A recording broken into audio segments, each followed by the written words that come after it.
Okay, so we have done with this setup and now it's time to explore the Docker desktop or basically Docker commands. So what we will do is, first of all, let me show you how Docker desktop looks like, and this time I'm using Mac. The steps are same for Windows and Mac, so it doesn't matter which one you use, you will find the same steps.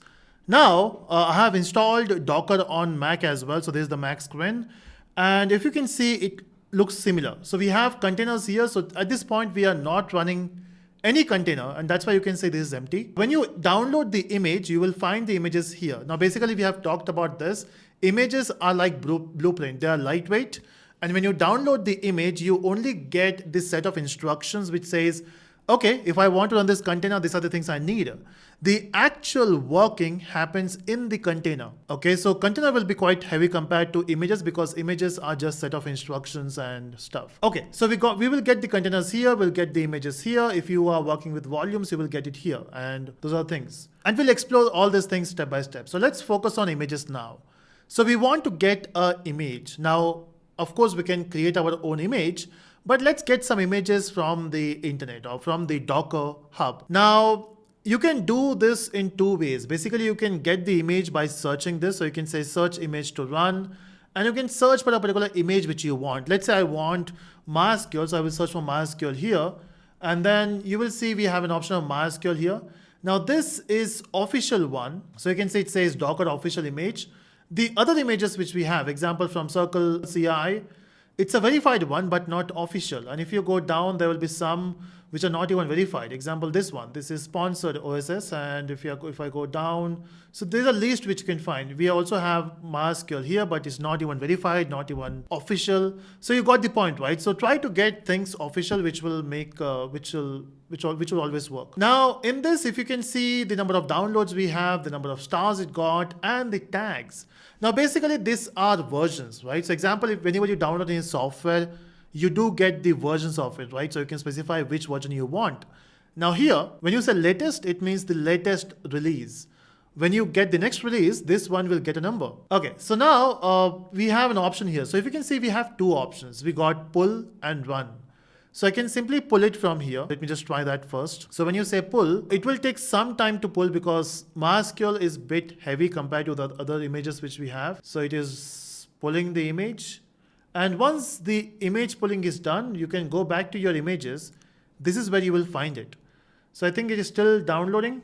And yeah, so we got our first image. So you can see it says MySQL created 3 months back, and this is a size. And you can also run this from here.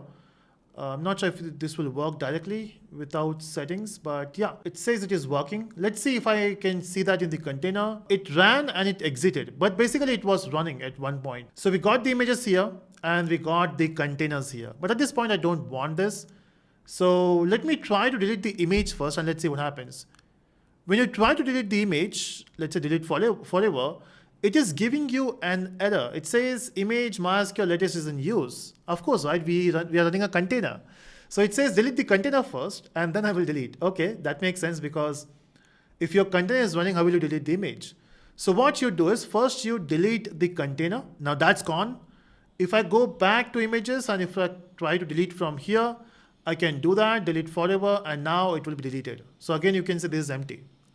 So this was one way, right? But most of the time we use commands to do this. We use commands to get the image. We use commands to run the container.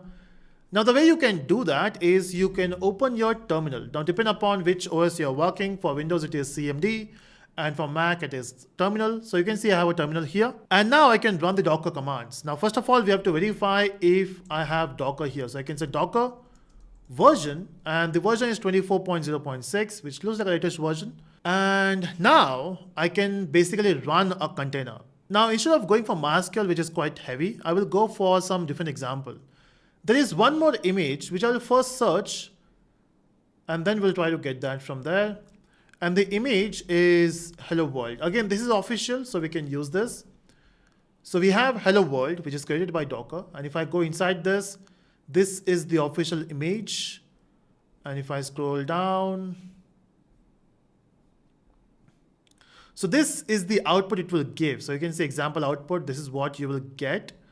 And how this image is created. So basically they have used, is it C programming? I'm not sure, maybe. Yeah, they have used C programming here. And yeah, that's how they're running the hello world. Now, how do I get this image on my machine? Because you can see the image is only 13 KB, which will be faster. So of course you can pull it from here, run it from here. I don't want to do that from there. So what I will do is I will go back to my command line. And how do I get the image? So you can simply say Docker and you can say run. So this will directly run the image. So I can say Docker run, and what I'm going to run is hello world. And if I say enter, you can see the steps it is following. So first it says, I'm not able to find the latest image. So you can see it here. So it says unable to find the image, hello world latest. So this is a tag. So with every image, you will also get a tag. If you don't mention the tag, it will go for a default one, which is most of the time, which is latest. But if you want another version, you can specify with a colon. Now in this machine, I don't have the hello world, and that's what it says. It says unable to find the image locally. Now, when you are not able to find this locally, what you do is you pull. Now that's the step you have to follow. So if you don't have the image, pull the image. From where? From the Docker Hub. Okay, let me show you how Docker Hub looks like first. You can see I'm searching for Docker Hub, and I go here. This is where you will get all the image. Of course, I have to log in from my ID. Or do we have an option of skipping? I think you can even skip. You can directly search for something here. So these are the popular images which we have. Nginx, we have MongoDB, Alpine Linux, Node.js, Redis. We also have for Java, Ubuntu, and then there are a lot of repositories available or images available. So if I go here and search for, let's say, hello world, this is what I was also getting in the Docker desktop, right? So this is all the image which we have, and you can get it. So as I mentioned, we have Docker official images, verified, and sponsored. And if you see the use, a lot of people are learning Docker by doing hello world first, because that's how you start. Okay, so this is the actual remote repository or remote place from where you are getting your images. And the beauty is you can create your own images and push it here. Okay, it's that simple. Okay, let's go back there in our Docker, or not here, on command line, and let's follow more steps. So it is pulling the image. Now, once the pulling is complete, you can say pull complete. You will get a ID for your image. I will show you the ID in some time. And it is printing some steps to follow, and then you can also run, if you want, you can also get Ubuntu in this machine. But here, if you can see, I got the image. How do I verify if I got the image? We have multiple ways. We can use it command line, or we can use the Docker desktop. So if I go back here, and if I say images, you can see we got hello world. It says in use because it is running. And if I go to the container, you can see we got hello world, which has done its work. And yeah, so, and you can see there's some name here, which is nice bog. Now, basically, every time you run a container, it will give a name to it. A random name, maybe they have used some algorithm to generate this name. But when you create your own image, you can give the name or when you run the container, you can also provide the name to it if you want, because that makes much more sense, right? If you're running multiple containers, how do you know which container you're looking at? So having a proper name makes sense. So this is how you can get the details of which image you got, which containers are running. But what if you want to get that from here, from command line? Now for that, you have to run some commands. Okay. Now, if you want to know which containers are running, we can say docker ps, and okay, none of the containers are actually running now because hello world ran and then they have done it. The work is done. But still, if you want to see the containers which are run, which have completed their work and exited, you can say -a. -a means show me all.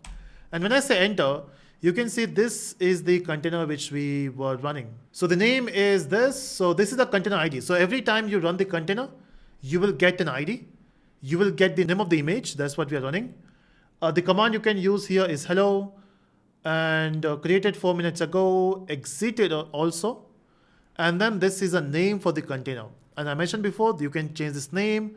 How, we'll see that later. But at this point, we got some name. Okay, what if I want to see the images I have? So I can simply say Docker images and enter.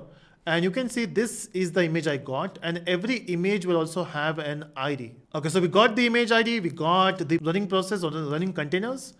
But if you want to see the stop containers, we can say -a. Now question arises, how I delete this image, or if I want to delete a container, how will I do that? Well, let's see that in the next video, where we will focus more commands and see how they work.